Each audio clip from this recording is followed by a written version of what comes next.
Bismillahirrahmanirrahim.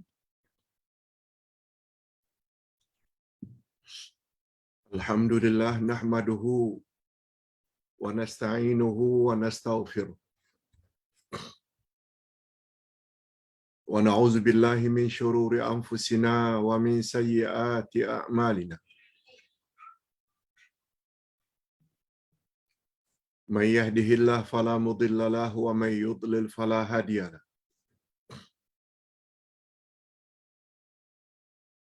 Asyhadu an la ilaha illallah wahdahu la syarika lah. Wa asyhadu anna Muhammadan abduhu wa rasuluh la nabiyya ba'dah. Allahumma salli wa sallim ala nabiyyina Muhammad wa ala alihi wa sahbihi ajma'in amma ba'd.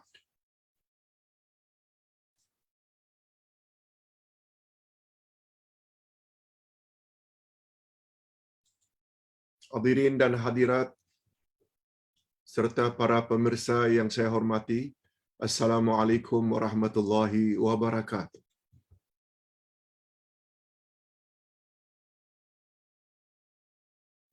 Alhamdulillah, setelah tadi pagi dalam kuliah subuh kita telah memperkatakan tentang nama Allah Ar-Rabb.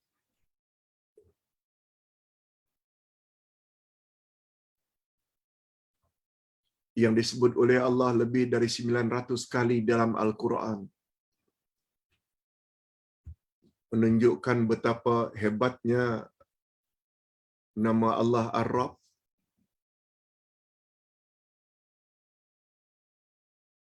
Itu sebabnya para nabi dan para rasul zaman dahulu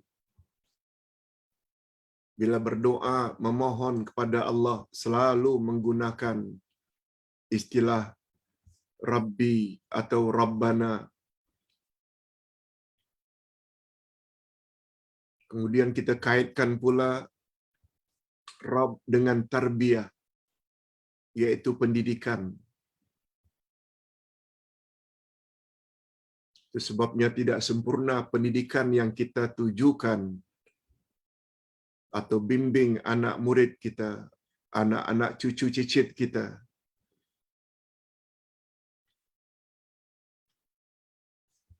Kalau pendidikan itu tidak menghala ke arah anak didik dekat kepada Allah Subhanahu wa taala. Ini kaitannya antara Rabb dengan tarbiyah yang artinya pendidikan.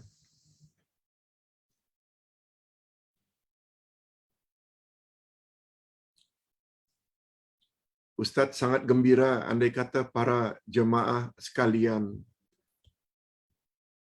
untuk mendengar balik, khasnya bagi yang belum ikuti kuliah subuh pagi tadi. Tolong dengar baik-baik YouTube kuliah subuh pagi tadi. Mengapa kita dilarang memakai pakaian rububiyah?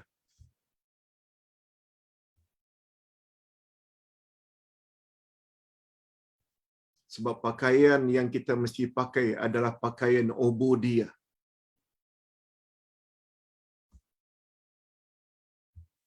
Jawabannya semua ada di dalam kuliah subuh pagi tadi. Sila dengar.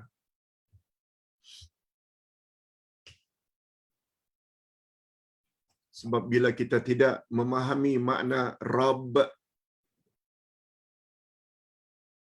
dan kaitannya dengan tarbiyah,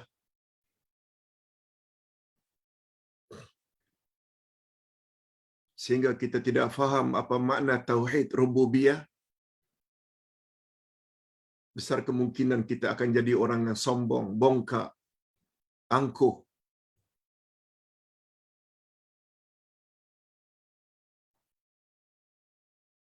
Nah, pada pagi ini kuliah yang kedua setelah kita bahas minggu lepas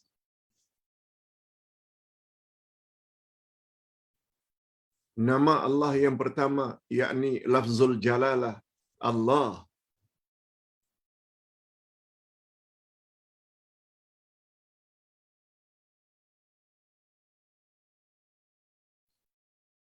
Itu pada kuliah subuhnya.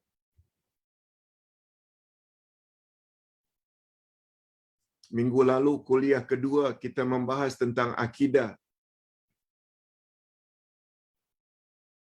Imam Abu Hanifah bahagian yang kedua. Nah, hari ini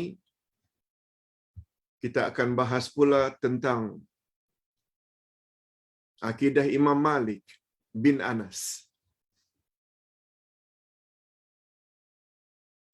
Kita telah perkatakan 2 minggu yang lalu, imam-imam yang 4 ini yang diakui sebagai imam-imam atau mazhab-mazhab yang diiktiraf oleh Ahlus Sunnah wal Jamaah. Walaupun mereka sedikit sebanyak ada perbezaan di dalam fiqh tentang bab syariat, salat, puasa, zakat, haji, wuduk, tayammum dan lain-lain. Sebab mereka lebih dikenal sebagai imam-imam mazhab dalam ilmu fiqh. Tapi bila ditinjau keempat-empat imam mazhab tersebut dari sudut akidah, akidah mereka adalah sama.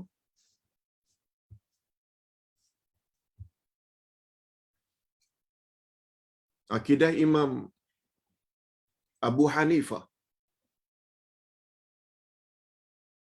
sama dengan akidah Imam Malik, sama dengan akidah Imam Asy-Syafi'i, sama dengan akidah Imam Ahmad ibnu Hanbal. Hari ini kita fokus kepada pembahasan akidah atau keyakinan Imam Malik.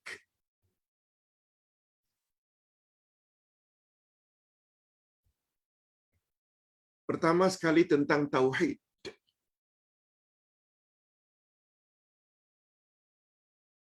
Keempat-empat imam mazhab ini kita bahas persoalan tauhid terlebih dahulu. Sebab sebagaimana kita sedia maklum, tauhid adalah perkara yang paling utama.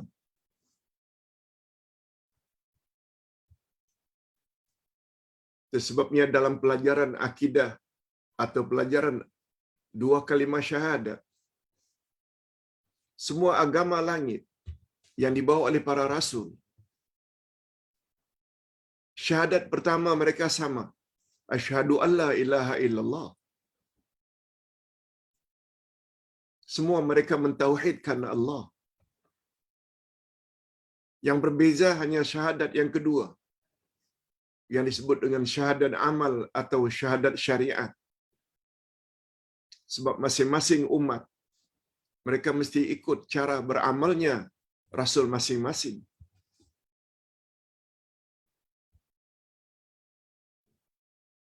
Umat Nabi Nuh, mereka akan mention nama Nabi Nuh pada syahadat kedua. Wa asyhadu anna Nuhan Rasulullah. Umat Nabi Ibrahim, mereka akan sebut nama Ibrahim pada syahadat kedua. Wa asyhadu anna Ibrahim Rasulullah. Nah, disitulah sebabnya mengapa kita sebut nama Muhammad pada syahadat yang kedua kita. Wa asyhadu anna Muhammadar Rasulullah. Karena dalam beramal menyembah Allah, kita mesti ikut cara Nabi Muhammad. Ustaz melihat pemahaman semacam itu sangat-sangat mustahab.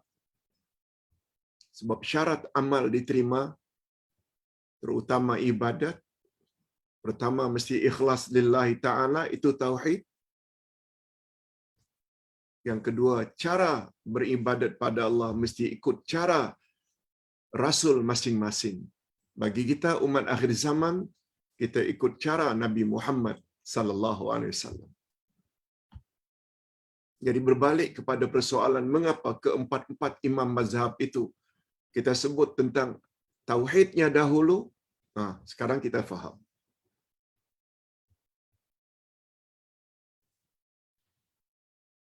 Dan untuk memahami tauhid pula adalah sangat mudah bila kita bagi tauhid itu kepada 3. walaupun tidak disenangi oleh setengah-setengah pihak, dengan bermacam-macam alasan, bermacam-macam tuduhan. Kononnya itu pembahagian adalah bid'ah, tak pernah wujud di zaman Rasul dan para sahabat. Tunggu dulu. Awak bolehlah kelentong orang yang tak ada ilmu. Awak bolehlah kelentong orang-orang awam. Tapi jangan, awak tak akan berhasil mengkelentong orang-orang yang faham Quran. Tanya kepada mereka, ada berapa rukun salat? Mereka akan jawab, 13. Betul? Cuba sebutkan hadis Nabi tentang rukun salat itu 13. Sabda Rasulullah sallallahu alaihi wasallam, rukun salat itu adalah 13. Ada tak? Mereka akan kata tidak. Mereka akan kata tidak ada hadis macam itu. Lalu mengapa awak kata rukun salat itu 13? Karena begitulah yang disusun oleh ulama fiqh untuk memudahkan orang awam memahaminya. Tentang niat, ada hadisnya, innamal a'malu binniyat. Tentang berdiri tegak qiyam, ada hadisnya yang lain menyebut tentang mesti qiyam. Kalau salat fardu, kecuali bila uzur, perlu membaca Al-Fatihah. Ada hadisnya. Diawali dengan takbiratul ihram, ada hadisnya. Mengapa itu boleh? Tauhid pula dibagi 3, tak boleh. Memang tak pernah Nabi sebut tauhid itu ada 3. Tapi ulama akidah menolong orang awam supaya lebih clear. Tauhid mana yang paling dituntut? Sebab ada beberapa tauhid yang orang kafir juga punya tauhid itu. Namanya tauhid rububiyah. Siapa turunkan hujan? Siapa yang menghidupkan dan mematikan? Mereka tetap kata Allah. Dalam Al-Quran banyak disebut. Berkali-kali. Allah sendiri menyebut. Dalam surat Luqman, antara lain. Dan surah-surah yang lain. Antara lain, Allah Subhanahu wa ta'ala menyebut.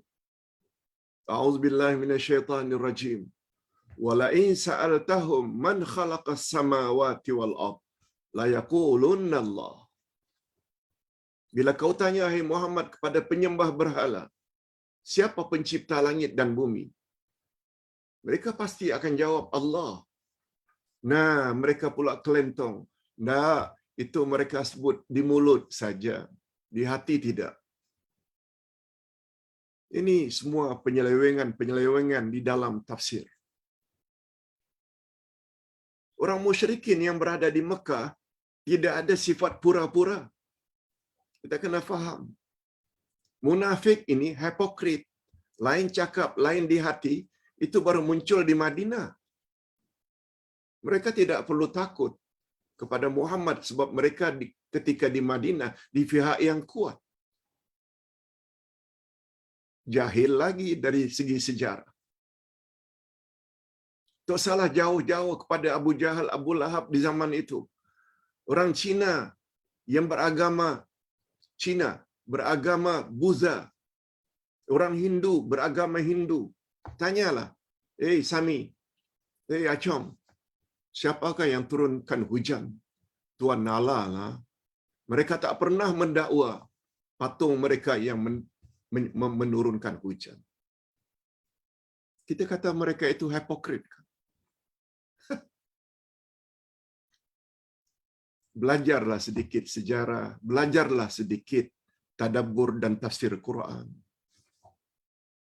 Nak menuduh orang bukan-bukan. Ustaz tidak suka melayan hal-hal semacam ini. digelar Wahabi lah.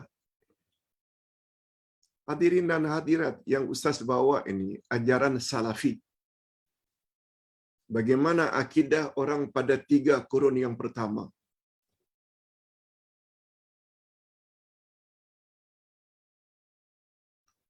Pernah tak Ustaz mengatakan ini pendapat Muhammad bin Abdul Wahab? Rasanya tak pernah. Ustaz hanya katakan ini kata Allah. Ini tafsirannya menurut tafsir Salafus Saleh. Ini hadisnya. Namun demikian, cara mudahnya katakan saja dengan gelaran tertentu supaya orang ramai yang tidak terdedah dengan perkara ini dengan mudah akan memulaukan kita. Tak apa. Kita kan bakal jumpa di mahkamah ilahi. Allah dan Rasul akan memihak kepada siapa? Tunggu saja masanya. Kalau tidak, segera bertobat kepada Allah Azza wa Jalla.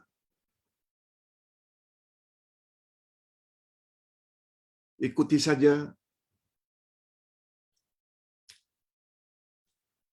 hiburan yang datang daripada Allah kepada Nabi pada ayat 29 surat Al-Kahfi. Katakan, hai Muhammad, kebenaran kepada mereka.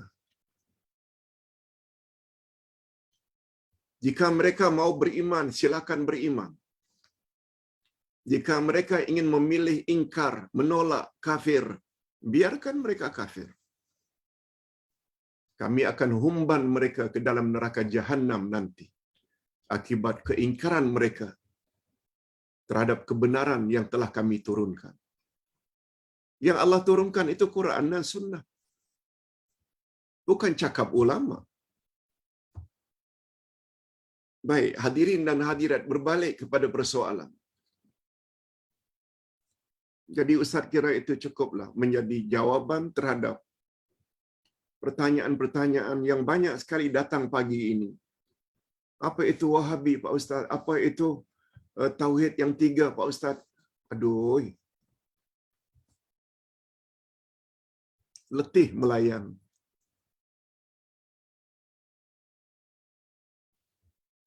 Sekarang Imam Malik. Imam Malik inilah yang berkeyakinan bila menyamakan Allah dengan makhluk dikatakan mujassimah, menyamakan Allah dengan manusia. Imam Malik inilah imam yang dikenal sebagai imam Ahlus Sunnah wal Jamaah dan pernah menjadi guru bagi Imam Asy-Syafi'i. Kata beliau, al-istiwa'u ma'lum. Allah bersemayam itu sudah termaklum. Wal kaifiyatu majhul. Bagaimana Allah bersemayam itu kita jahil, tak tahu bagaimana caranya. Tak ada dalam ilmu kita. Wal imanu bihi wajib. Beriman Allah itu bersemayam wajib. Wasu'alu anhu bid'ah. Bertanya bagaimana Allah bersemayam bid'ah, itu perkara baru yang tak sewajarnya ditanya. Yakini sajalah. Sebab 7 kali dalam Quran Allah menyebut bahawa dia bersemayam. Lalu awak tak tolak. Allah yang sebut dia ada wajah. Allah yang sebut dia ada tangan. Allah yang sebut dia ada mata. Katakan saja. Yang mustahak jangan tanya bagaimana wajah, mata, tangan Allah. Jangan tanya. Tapi beriman wajib. Sanggupkah kita mengatakan Imam Malik itu sesat? Tolong jawab.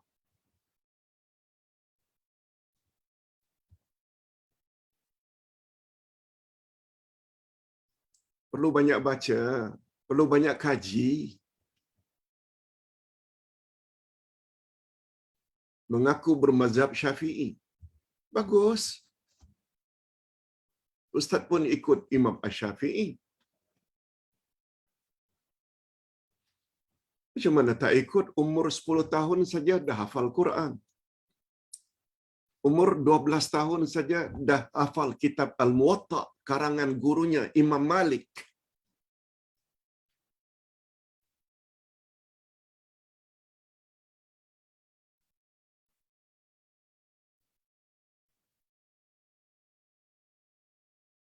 Imam Asy-Syafi'i. Semua tauhidnya mereka itu sama.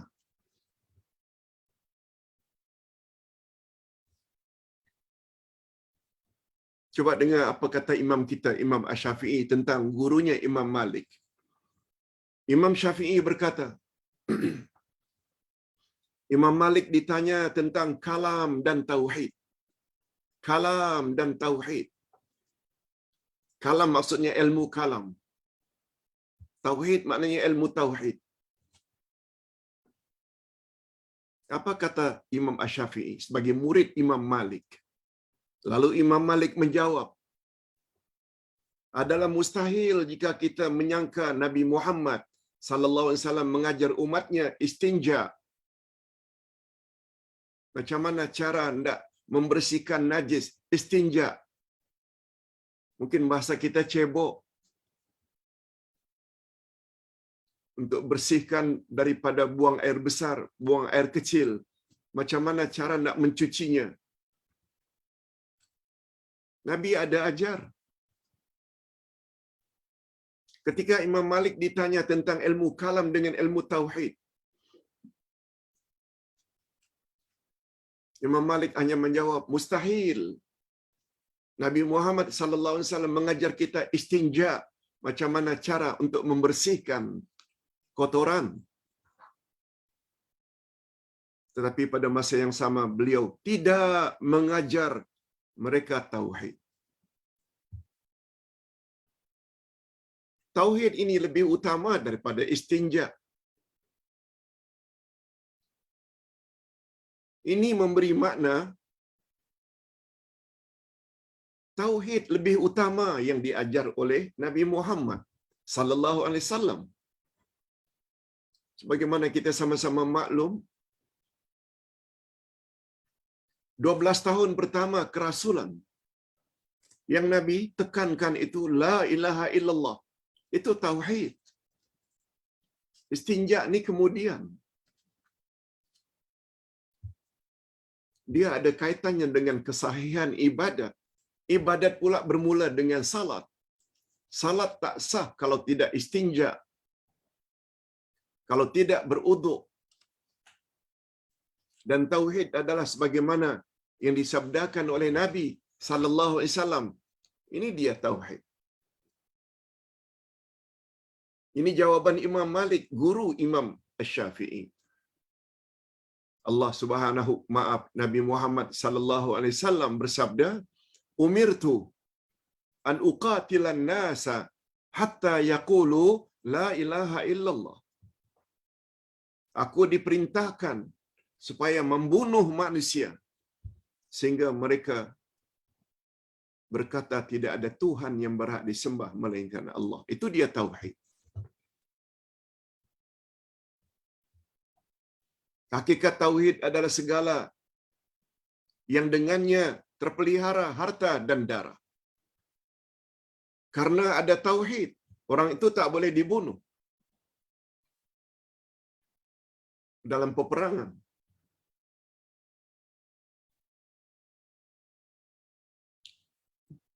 Jika orang itu ada tauhid, mantap la ilaha illallah, tidak boleh dirampas hartanya.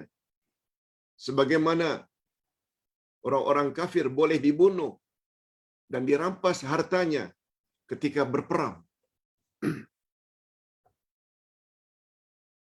Daripada Ja'far bin Abdullah katanya, kami pernah duduk berdekatan dengan Imam Malik. Lalu seorang lelaki bertanya kepada beliau, "Wahai Abu Abdullah," itu gelaran untuk Imam Malik. Orang Arab selalu memanggil gelaran. Ustaz punya anak pertama bernama Fawaz. Ustaz selalu dipanggil dia Aba Fawaz. Abu Fawaz.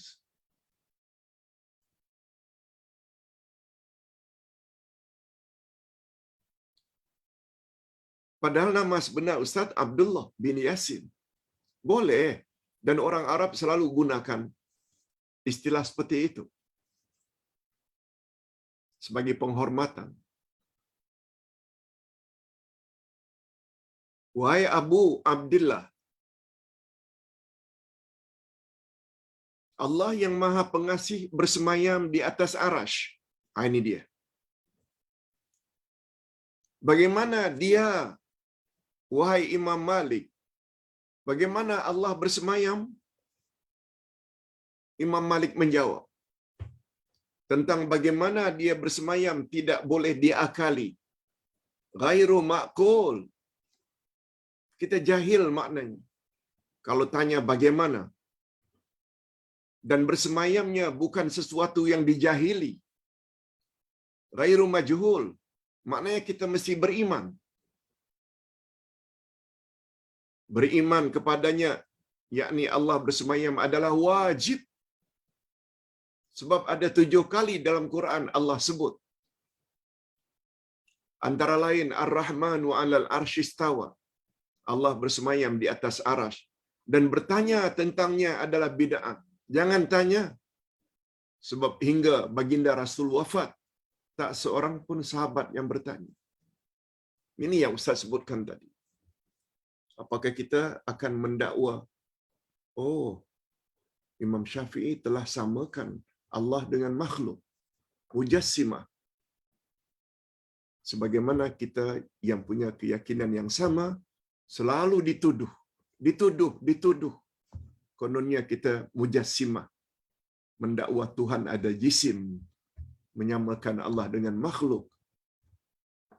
Tolong janganlah tuduh sebodoh itu. Bodoh sangat ke kita ni? Atau yang menduduh itu yang bodoh? Ustaz buat contoh. Abdullah hayyun, Abdullah hidup. Allahu hayyun, Allah itu hidup. Boleh tak? Boleh. Walaupun tidak gunakan maha di depan, Allah maha hidup. Maha itu bukan bahasa Arab. Itu bahasa Sanskrit. Hindu lama. Maha guru. Allah tidak sebut dalam ayatul kursi, Allahu la ilaha illa huwa mahal hayyu wa mahal qayyum. Bukan Quran itu. Al-hayyu. Sebagaimana al-ustazu hayyun, Allahu hayyun. Boleh tak? Boleh. Tapi kata kita itu hanya dalam lafaz, bukan dalam makna. Sebab dalam minda sudah kita set. Hidup Allah tidak sama dengan hidup kita. Hidup kita bermula dari tiada, kemudian ada, dilahirkan oleh ibu. Kemudian tak lama lagi akan tiada, iaitu mati. Kemudian akan hidup balik. Allah tak macam itu. Selesai masalah.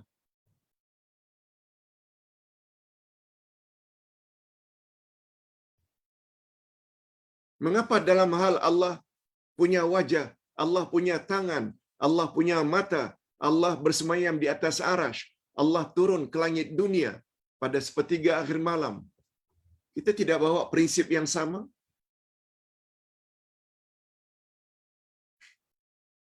Kalau Allah dah katakan di dalam Al-Quran 7 kali, Allah bersemayam di atas arash. Katakan saja Allah bersemayam. Tapi setkan dalam minda, bersemayamnya Allah tak sama dengan bersemayamnya mana-mana raja, mana-mana agung. Selesai masalah. Mengapa di sini boleh, di sini tak boleh? Belajarlah sedikit.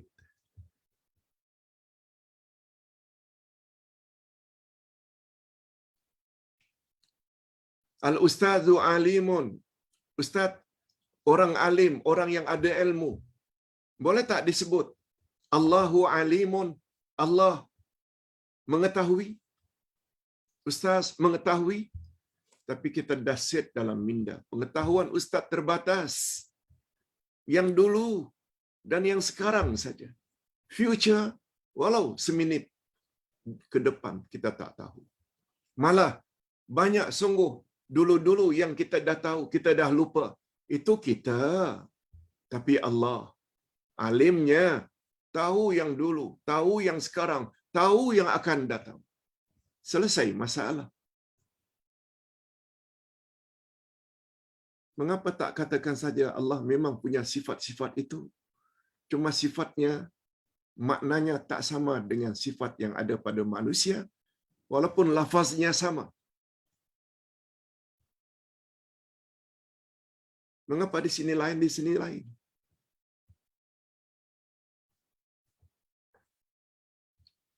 Bila kita belajar tauhid, ikut cara salafus saleh, mudah memahaminya.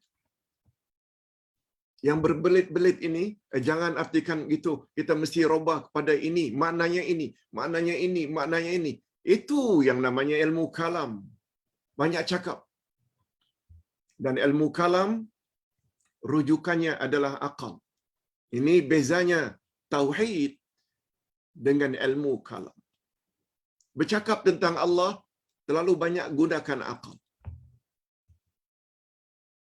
Tak. Bila bercakap tentang perkara ghaib, lebih-lebih lagi tentang Allah, rujukan kita Quran dan sunnah Nabi yang sahih.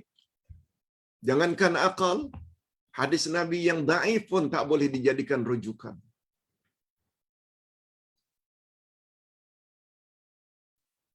Daripada Yahya bin Ar-Rabi katanya,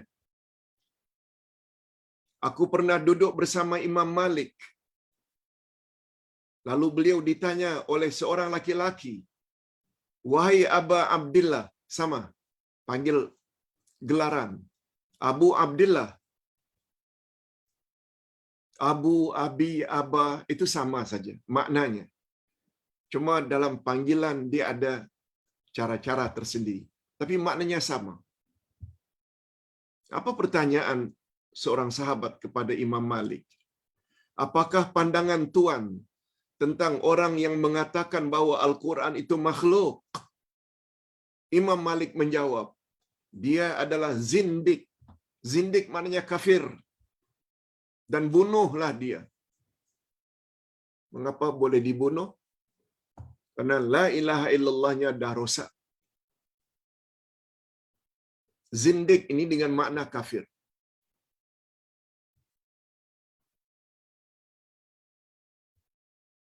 Sedikit penjelasan.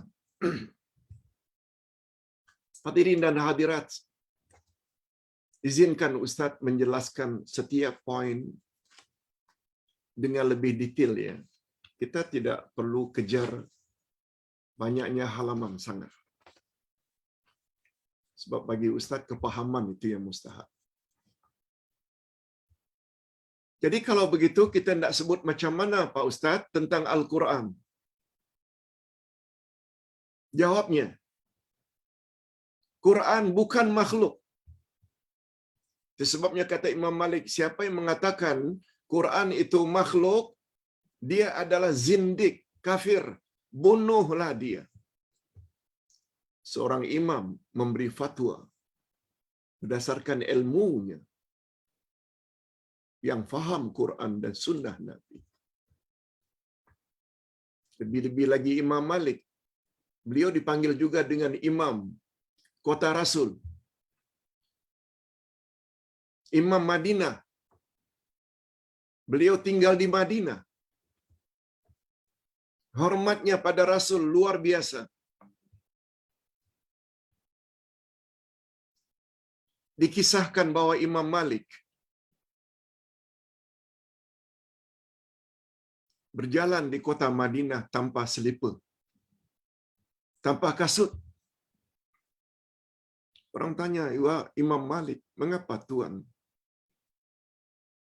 berjalan ke mana-mana di Madinah tanpa kasut, tanpa slipper. Mengapa Tuan? Apa jawab Nabi? Maaf, apa jawab Imam Malik? Aku rasa tidak patut aku pakai slipper berjalan di atas kota Madinah, sedangkan di dalam buminya terdapat insan yang paling mulia, Rasulullah. Di sampingnya Abu Bakar, di sampingnya Umar.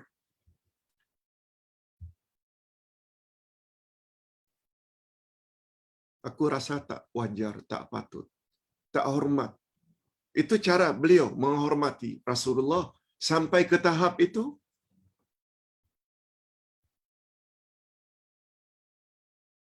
Mungkin ada di antara kita mengatakan itu hormat yang keterlaluan. Tak apa, silakan. Tapi Ustaz tak cerita. Begitu tinggi, begitu mantap, begitu sempurna respek hormatnya Imam Malik kepada Nabi Muhammad sallallahu alaihi wasallam. Ketika ditanya, apa pandangan Tuan bila ada orang yang mengatakan Quran itu makhluk? Ceritanya macam ini. Yang betul jawaban itu Quran bukan makhluk. Mungkin ada yang tanya, tapi Quran itu boleh koyakkan Pak Ustaz? Boleh terbakar? Boleh lusuh?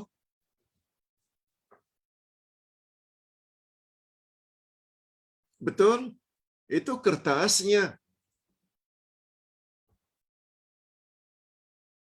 Ketika Quran diturunkan, Nabi Muhammad sallallahu alaihi wasallam yang ummi, tak pandai tulis, tak pandai baca, menyuruh sahabat yang boleh menulis, tulis Al-Quran di pelepah-pelepah korma, di kulit-kulit binatang. Apakah kita katakan bahwa Al-Quran itu kulit binatang? Apakah Quran itu adalah makhluk karena dia tulis pada pelepah korma? Itu bukan Quran. Kalau hari ini yang telah dibukukan itu dipanggil mashaf. Dia boleh terbakar, boleh lusuh. Oleh sebab itu kita perlu tahu definisi Al-Quran. Ini, kalau kita jahil definisi, ta'rif, apa makna sebenar Al-Quran, akhirnya kita akan mengatakan Quran itu makhluk. Ustaz buktikan. Pertama sekali definisi Al-Quran.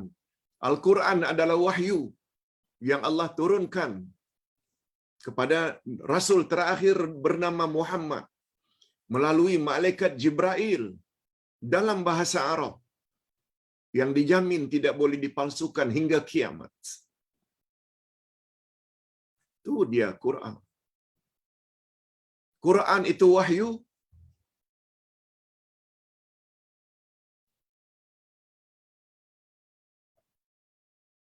Kalau kepada Nabi Musa namanya Taurat. Kalau kepada Nabi Isa namanya Injil. Itu semua wahyu. Sama dengan Al-Quran juga wahyu. Disampaikan oleh malaikat yang bertugas bernama Jibril kepada insan bernama Muhammad yang menjadi rasul bagi umat akhir zaman dalam bahasa Arab. Disebut dalam Al-Quran Arabia, tidak boleh dipalsukan hingga kiamat. Lihat ayat 9 dari surat Al-Hujr. Inna nahnu nazzalna dzikr wa inna lahu lahafizun. Kamilah yang menurunkan Quran dan kami pula yang memeliharanya daripada pemalsuan hingga akhir zaman.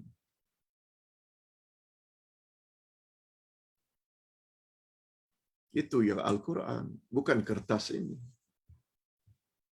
Nah, jawaban yang kedua, mengapa Quran bukan makhluk?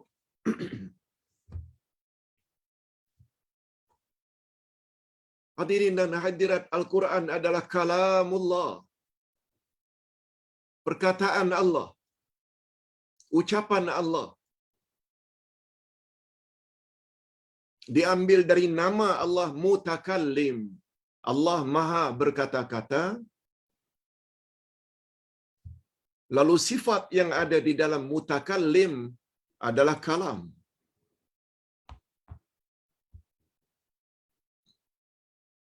Kita dah belajar Al-Asma'ul Husna. Allah ada nama. Dan di dalam nama Allah tersirat sifat.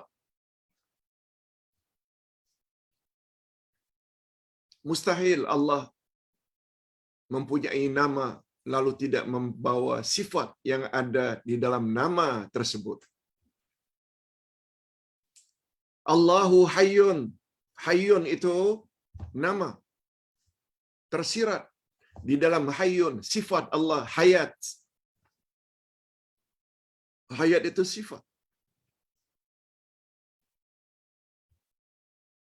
Nama Allah Al-Alimu, Maha mengetahui. Sifat yang ada di dalamnya Al-Ilmu.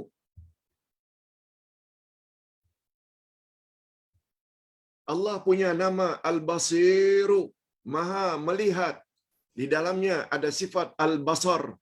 Allah melihat.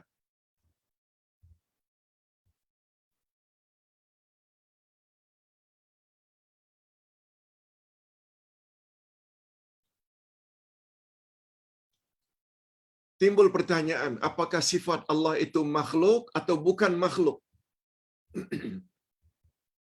Timbul pertanyaan. Sifat Allah yang tersirat di dalam semua nama Allah itu makhluk atau bukan makhluk? Jawabnya bukan makhluk.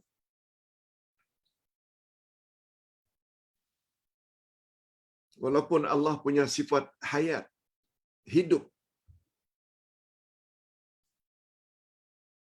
Kalau sifat di sisi Allah antara lain hidup itu makhluk, maknanya Allah boleh mati. Abdullah Yasin memang hayyun karena Abdullah Yasin saat ini ada sifat hayat. Tapi hayat yang ada pada Abdullah Yasin makhluk. Sebab Abdullah Yasin boleh mati bila-bila masa. Beza dengan hayat yang ada di sisi Allah. Kalau hayat di sisi Allah, Abdullah adalah makhluk karena dia boleh musnah, boleh berakhir dengan kematian. Tapi hidup hayat di sisi Allah, dia tidak berakhir dengan kematian. Karena hayat di sisi Allah bukan makhluk. Begitu cara memahaminya.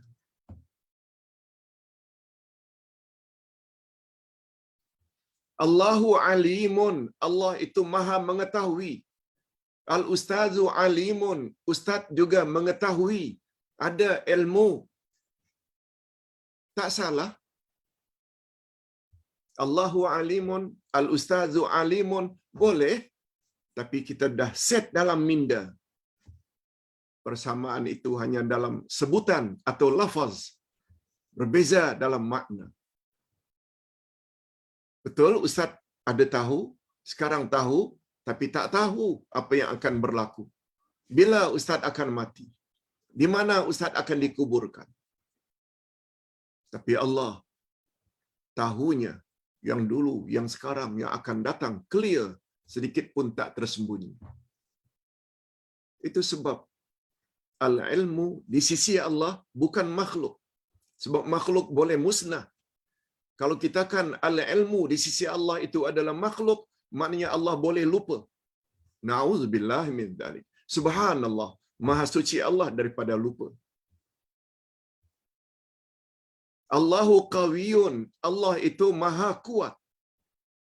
Sifat yang ada di dalam qawi iaitu quwwatun. Insya-Allah kita akan belajar minggu depan ini. Nama Allah Al-Qawi. Di dalam Al-Qawi itu ada sifat quwwah, kuat. Bahasa kita kuat itu bahasa Arab asalnya. Betul kita kuat sekarang ini, tapi kekuatan kita akan berakhir. Kelemahan dan mati. Kekuatan yang ada di sisi Allah tak berubah. Kuat senantiasa. Itu sebabnya kuat di sisi Allah, bukan makhluk. Nah, Ustaz harap jemaah semua boleh faham. Mengapa kalamullah yang diambil dari nama Allah Al-Mutakallim itu bukan makhluk, iaitu Quran bukan makhluk. Itu sebabnya Imam Malik jawab dengan begitu yakin, siapa mengatakan Quran itu makhluk, dia adalah zindik dan boleh dibunuh. Okey, itu dalil yang kedua. Dalil yang ketiga menunjukkan bahawa sifat Allah bukan makhluk. Allah Subhanahu wa taala, demikian juga Nabi Muhammad sallallahu alaihi wasallam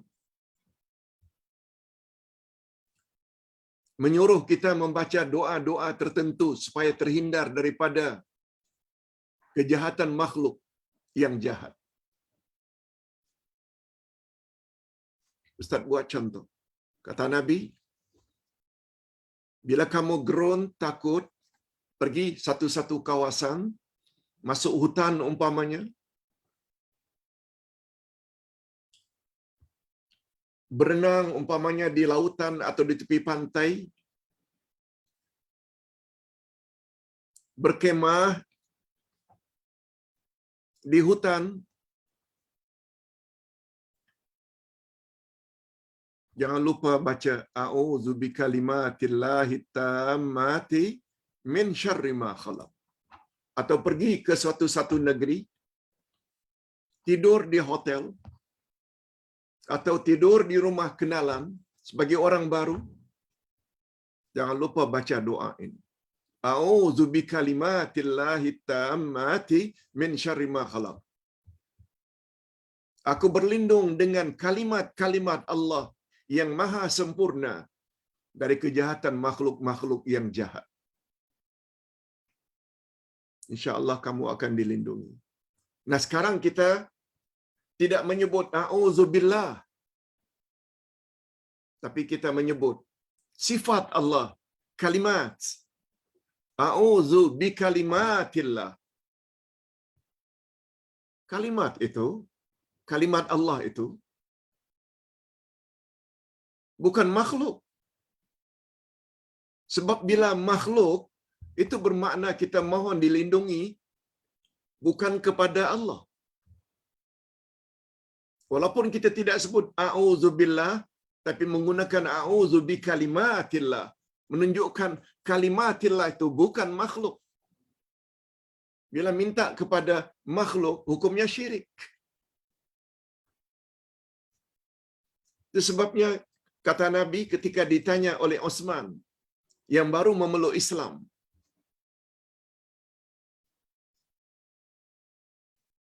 kata Osman, ya Rasulullah, ini bukan Osman ibn Affan ya, khalifah bukan.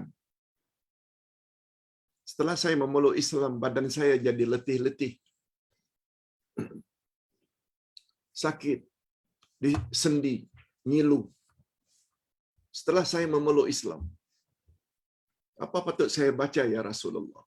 Kata Nabi, baca bismillah 7 kali.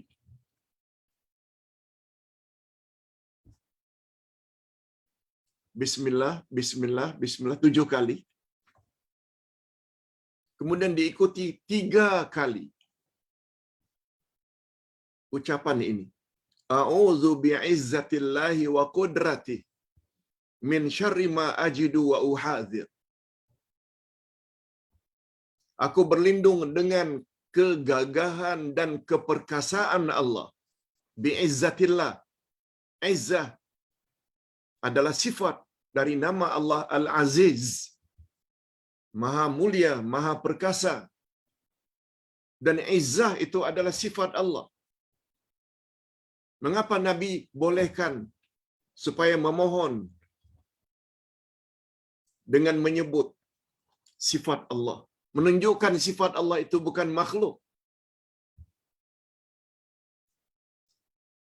Allah banyak lagi kalau kita mau cerita.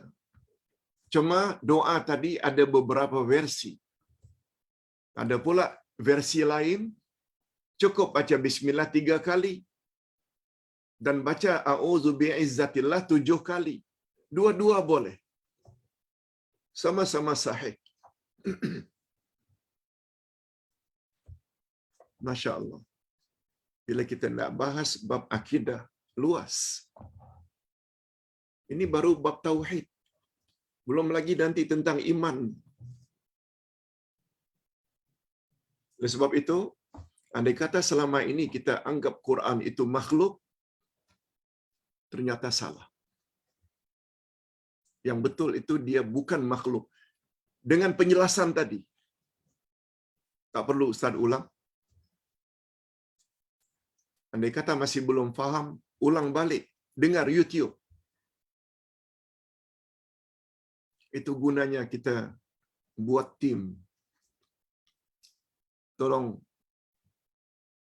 kelola kita punya grup. Maklumkan kepada mereka semua. Recording. Masukkan. Sebab ada di antara mereka yang tak sempat. Atas sebab-sebab tertentu. Mungkin ada appointment dengan hospital, dengan klinik. Tak ada masalah. Kita minta supaya dimasukkan. Kuliah pagi tadi pun ada sudah di dalam grup. Tinggal masalah mau tak mau aja. Kita dah beri kemudahan. Sebagaimana pepatah orang tua-tua, kalau mau 1000 daya. Kalau tak mau 1000 helah. 1000 alasan. Oh, tak ada masalah. Tapi terhadap yang lain ada masa pula. Inna lillahi wa inna ilaihi raji'un. Musibah besar bila ada orang yang punya komen macam itu. Padahal ilmu tentang Allah, tentang Rasul, tentang selok belok agama sangat menolong untuk keselamatan anda di alam barzakh dan alam akhirat. Itu sebabnya kata Nabi, man salaka tariqan yaltamisu fihi ilma sahalallahu lahu bihi tariqan ilal jannah. Siapa yang sungguh-sungguh mengikuti majlis ilmu, niscaya Allah permudahkan baginya jalan menuju syurga. Mudah-mudahan kita termasuk dalam golongan ini. Okey, masih lagi dalam bab tauhid.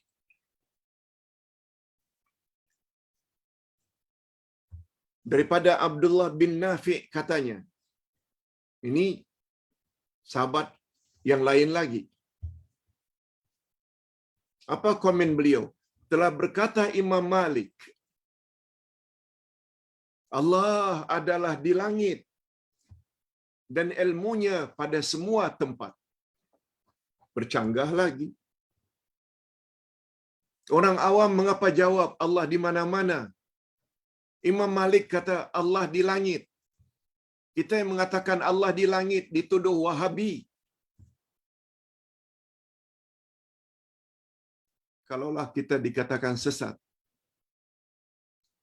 secara tidak langsung anda telah menyesatkan Imam Malik.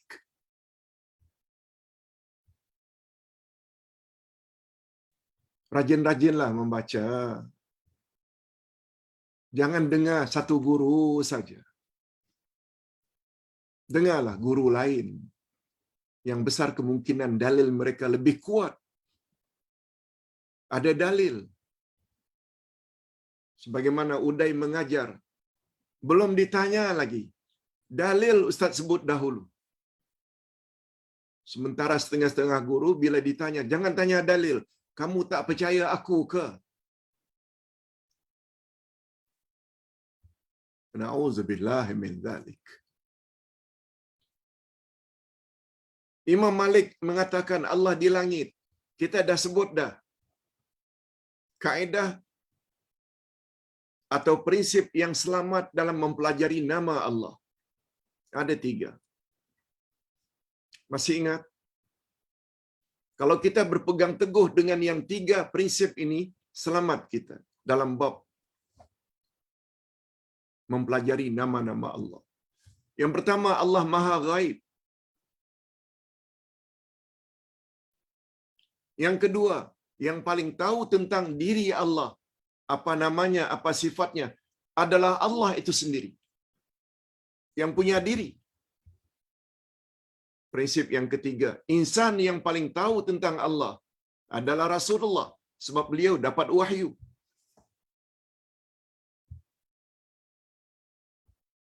Tolong Ustaz beri sedikit pencerahan, Pak Ustaz. Apa maksud Allah Maha Ghaib? Hadirin dan hadirat, kita wajib mengenal Allah. Walaupun kita tahu Allah itu wujud, ada.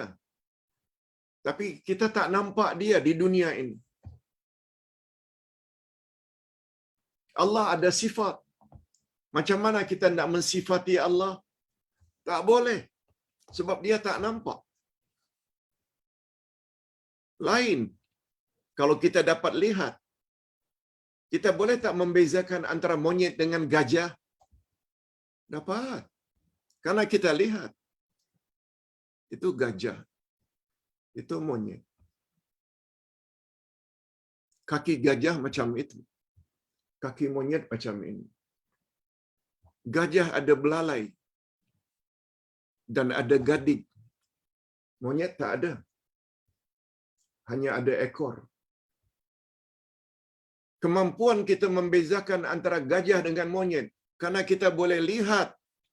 Sekarang Allah tak boleh kita lihat. Timbul pertanyaan, macam mana kita nak mensifati Allah? Timbul prinsip yang kedua. Yang paling tahu tentang diri Allah adalah Allah sendiri. Kalau dia sendiri mengatakan dalam Al-Quran, 7 tempat dia bersemayam di atas arasy. Yakini saja dia memang bersemayam. Kalau Allah katakan dia di langit, katakan saja dia di langit. Kalau Allah katakan dia ada wajah, ada mata dan ada tangan, katakan sebagaimana yang Allah katakan. Jangan dirubah-rubah. Berlagak seperti lebih tahu dari yang empunya diri. Takwil sana, takwil sini, takwil sana, takwil sini. Kalau Nabi Muhammad katakan Allah turun ke langit dunia pada sepertiga akhir malam, katakan Allah memang turun. Tapi kita tahu, kita tak tahu macam mana. Yang kita tahu Allah memang turun. Sebab Nabi yang cakap. Yang kita tak tahu macam mana dia turun. Selesai masalah. Mengapa berbelit-belit sangat? Allahu Akbar. Padahal ini perkara yang paling mustahak. Tauhid. Kunci syurga. Orang yang tidak ada tauhid diharamkan oleh Allah daripada masuk syurga. Tempat mereka dalam neraka. Segala amalannya musnah. Allah berfirman ayat 65 Az-Zumar, la in asyrakta la yahbatanna amaluk. Bila kamu berbuat syirik, syirik lawan dari tauhid, niscaya hancur musnah segala amalan kamu. Hadirin dan hadirat rahimakumullah. Nampaknya kita perlu kepada bahagian yang kedua.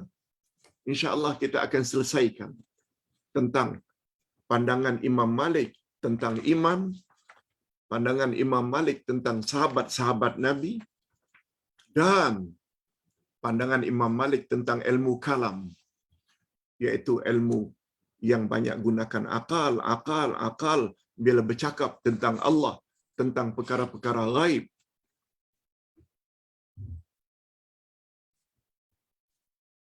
Padahal mengetahui sifat Allah, perkara yang sangat mustahak. Ustaz buktikan. Ustaz selalu cerita perkara ini. Pada satu hari, Nabi didatangi oleh seorang majikan bersama Jariyah, hamba abdi perempuannya, sebab dia baru saja pukul dan belasah hamba perempuannya yang dipercayakan untuk mengembala kambing. Ternyata kambingnya dimakan oleh serigala. Seekor daripadanya dimakan oleh serigala. Tuan yang punya kambing tersebut sangat marah kepada hambanya, dipukulnya. Kemudian dia menyesal. Dibawanya hambanya jumpa Rasul. Ya Rasulullah, ini hamba saya. Saya sangat menyesal telah memukulnya. Saya akan memerdekakan dia. Tolong Tuan pastikan hamba ini beriman atau tidak. Sebab syarat memerdekakan hamba sebagai kafarat, mesti hamba yang beriman. Lalu Nabi Muhammad sallallahu alaihi wasallam terima permohonannya. Majikannya duduk di tempat lain. Nabi tanya Jariyah, "Ya Jariyah, aina Allah?" Wahai Jariyah, di mana Allah? Coba tengok. Pertama-tama yang ditanya, di mana Allah? Bukankah itu menandakan bahawa mengetahui sifat Allah, dia di mana, adalah sangat mustahak? Itu sebabnya Nabi awali pertanyaan itu. Bukan salat, zakat, haji, umrah. Bukan. Tauhid dulu. Sifat Allah dahulu. Aina Allah? Jariyah menjawab, fis sama. Allah di langit. Nabi susuli dengan pertanyaan kedua. Man ana? Atau ana man? Aku ni siapa? Kau kenal tak? Jariyah jawab, anta Rasulullah. Engkau adalah Rasulullah, utusan Allah. Dengan dua pertanyaan ini saja dijawab oleh Jariyah. Rasul lalu berkata kepada majikan, "A'tiqha fa innaha mu'minah." Kau boleh merdekakan dia. Fa innaha, dia sungguh wanita yang beriman. Pertanyaan, atas dasar apa Nabi kategori, klasifikasi Jariyah itu orang beriman? Ada kaitan tak dengan jawabannya? Allah di langit, engkau adalah Rasulullah. Membawa makna tak Nabi setuju dengan jawaban itu? Yes, setuju. Kalau tak setuju, Nabi mesti marahi, mesti tegur. Oleh sebab itu ingin jadi mukminah, mukmin. Bila ditanya Allah di mana, jawab sebagaimana jawaban Jariyah yang dipersetujui oleh Rasulullah sallallahu alaihi wasallam. Masih tak faham juga ke? Tak tahu nak sebut macam mana cara lagi. Tapi yang tak faham tetap tak akan faham. Dalil sudah cukup banyak untuk kita bawa. Hadis sahih. Ustaz kira sampai di sini dulu. Kita sambung pada minggu hadapan. InsyaAllah dapat kita selesaikan bahagian kedua. Iman atau akidah Imam Malik rahimahullah. Kita akhiri dengan doa. Alhamdulillahirabbil alamin. Wassalatu wassalamu ala asyrafil anbiya'i wal mursalin wa ala alihi wa sahbihi ajma'in. Rabbana ighfir lana dzunubana wa liwalidina warhamhum kama rabbawna shighara. Rabbana hab lana min azwajina wa dhurriyyatina qurrata a'yun waj'alna lil muttaqina imama. Rabbana la tuzigh qulubana ba'da idh hadaitana wa hab lana min ladunka rahmah innaka antal wahhab. Ya Allah, ampunilah dosa kami dan dosa kedua ibu bapa kami. Dan cucurilah mereka rahmat dan kasih sayang-Mu ya Allah, sebagaimana mereka telah didik kami sejak dari kecil. Ya Allah, berilah kami pasangan hidup dan zuriat keturunan yang menyedapkan pandangan mata dan hati kami, dan jadikanlah kami pemimpin bagi orang-orang yang bertakwa. Ya Allah, janganlah Engkau selewengkan hati kami yang telah Engkau masukkan hidayah dan iman. Jangan Engkau cabut balik, ya Allah. Sebab Engkau Maha Pemberi. Ya Allah, ya Tuhan kami, pada pagi ini kami telah belajar nama-Mu Ar-Rabb pada kuliah subuh pagi tadi. Kami juga telah belajar akidah Imam Malik tentang tauhid. Oleh sebab itu berilah kami kekuatan ya Allah untuk mengikuti jejak langkah imam-imam terdahulu yang begitu murni tauhid mereka. Hindarkan kami dari segala jenis syirik. Hindarkan kami dari segala jenis bid'ah dalam beribadat. Allahumma arinal haqqa haqqan warzuqna ittiba'ah wa arinal batila batilan warzuqna ijtinabah. Ya Allah, perlihatkanlah kami kebenaran akan kebenarannya dan beri kami kekuatan untuk memperjuangkan dan istiqamah di atas kebenaran hingga akhir hayat. Sebaliknya Engkau perlihatkan jugalah kepada kami kebatilan, kesesatan akan kebatilan dan kesesatannya, dan beri kami kekuatan zahir dan batin supaya dapat menjauhi dan menolaknya sejauh-jauhnya. Wa sallallahu ala nabiyyina Muhammad wa ala alihi wa sahbihi ajma'in.